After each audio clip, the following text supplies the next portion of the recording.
So when you're dealing with weather, there's really only a couple ways to, well, 3 ways basically. You can put in a pipe dream set and just basically let it be. And I'm going to have a more in-depth video on how I do the pipe dream sets coming up pretty soon. I did a quick one in the past, but I'm going to do a much more in-depth one. But honestly, I catch coyotes that way, but I obviously must not know how to do it like Mark Zaggart does, because I just don't catch anywhere near the numbers that he does. Maybe that's just because I don't have near as many traps out as him, don't cover as much territory as him. Could be a lot of different reasons, or maybe I just am not doing it correctly. Then there's a couple of other ways you can do it. You can try to basically completely put your sets in waxed dirt, which works excellent in the snow, excellent in cold. But like this particular season, when you get 2 inches of rain every 4 or 5 days, 6 days, and then you get 2 inches, and you get 2 inches, and you get 3 inches, and you get 2 inches, even waxed dirt is going to be wet. It's not going to repel that much water. It's just not. I've tried it. It's just not going to work. So that's in my opinion, it's just a big waste of time. It's great when it's cold and you get snow and things like that. It's much easier to trap in the snow than just rain.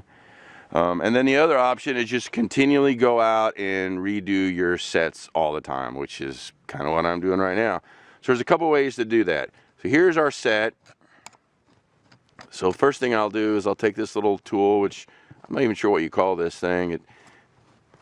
Daniela had it in her landscaping or her gardening tools, and I kind of basically helped myself to it. So here I am knocking off this top area of the dirt, because here in the Ozarks we got so much clay that it gets all crusty, and especially if it gets cold it'll freeze over. So I'm doing this. The next thing I do is, if you look, actually in the jaws is actually not so bad. I've got that peat moss inside the jaws. I'm going ahead and taking and removing some of that. And push my polyfill back up underneath the pan. And I'm getting rid of some of this, any dirt, anything that's inside there, just to help it get out of there. Now the trap is obviously bedded really well. It's nice and solid, as you can see. So all I'm going to do now is I'm going to take some more peat moss and just put it in the middle so it goes in between my jaws. And then I'm going to take a little antifreeze and basically just keep it all around the outside of the set. Okay, and I'm going to do that mainly because that ground has gotten wet as you know, the rain comes. Now I do have some peat moss in there. I did have some dry dirt in there, but it's still going to be wet. And as it gets colder, I don't want it to freeze and then have my trap not come out of the bed. These MB550s jump pretty good out of the bed, but just in case. And then I'm going to go ahead and take my dry dirt that I get out of a couple of different old buildings and stuff. And then I'm going to spread that around. And then I'm going to basically go in here, and since the trap is already bedded, I'm just going to basically spread this around a little bit. Find my pan so I know where it is.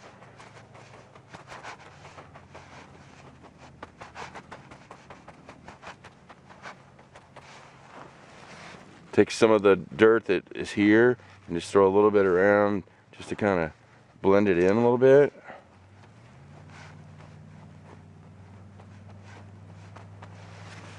And that's pretty much it. That's how I'm basically back in business. I'm gonna, since I don't have any scat right now, I'm just gonna take a couple of dirt clods, kind of go around each side of the pan, and that's it. I'm back in business. Obviously we had like 2 inches of rain, so I'm gonna put some more lure and some more urine, basically down inside my dirt hole and around the dirt hole with the urine. The bait is still down in there. So I'm just going to let it be, and we're back in business. This is one way to go out and make sure your traps are still working and make sure they're still functioning after these constant rains we've been having this season. So just like many of you out there, I've gotten several messages from people all over the place: Ohio, Indiana, Kentucky, Oklahoma. This is kind of what we're all trapping in this year. You can see it's just water running everywhere. All the creeks are flowing. All the drainages are flowing.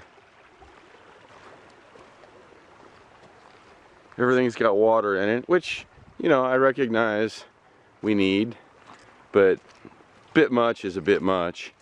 And here it is, January, I think today's the 6th, and here in the Ozarks it's 60 degrees today. 60. I don't know that I remember a year in January that it was 60 degrees. Last year at this time, I went back and looked, and last year January was cold here. We were getting snow, and there was a bunch of days that were, you know, the mornings were -10, and it was cold, and the cows were running good, and a little bit of snow on the ground. Much easier trapping conditions than this. Didn't just slop and mud and whatever. So earlier I showed you how you can scrape the top off, and then, you know, put some peat moss in the jaws and some antifreeze to keep the stuff from freezing up, and you can go out and rig up your traps so they're working again after these big rains. But in this area I've got a dirt hole right here, and I got a T-bone over here because I got these 4 intersections right here, which is an excellent spot. And you can see from the catch circle I've caught 2 or 3 coyotes just in this actual set right here, but it's so muddy here now that I basically had to just pull the trap out, and you couldn't scrape the top, it was all just mud. So I pulled the trap out, and I went ahead and put dry dirt in there, a little bit of peat moss. What I did is I put actually a little bit of peat and moss in the bed, but not very much because it's so hard to pack that tight, just to kind of be a little barrier between the wet ground and my trap. So a little bit of peat moss, then dry dirt, then some more peat moss in between the jaws, and then dry dirt covering everything else. And then I built basically the set back. The dirt hole was pretty much full of water, and I went ahead and just basically dug all the water out, and it's good to go now. I can reuse it. So this is just unfortunately one of the things you have to do when you're trapping in the mud. And this year, unfortunately, I don't even know how many hundreds of times it seems like that I've had to come and not pull the trap, but basically take the trap out of the bed and start over bedding it, and just because of all the mud. Get rid of all the mud, and then just use dry dirt and peat moss. That's about all we can do under these kinds of under these circumstances. If you can't scrape the top off, that's about it. This one over here, I've also caught a coyote in, and this is just a T-bone. I had to do the same thing with the T-bone. You can see how muddy it is in here and how the water is just running, basically just running down through here, down through this little road here. So I redid this one too. Had to pull it out, get rid of all the mud that was in the front of the T-bone, and basically just do it again. So those are really the 2 options: scraping it off, rebedding the trap completely, or using a pipe dream set. If someone else has some other ways they do it, great, but I mean, put in the comments below. I'd like to hear it. If there's an easier way, I would really like to hear it, because, you know, it's getting old dealing with all this rain. I think unfortunately this is just the way it is. This is just Mother Nature showing us that she's in charge, and she's the one that determines most things when it comes to the outdoors.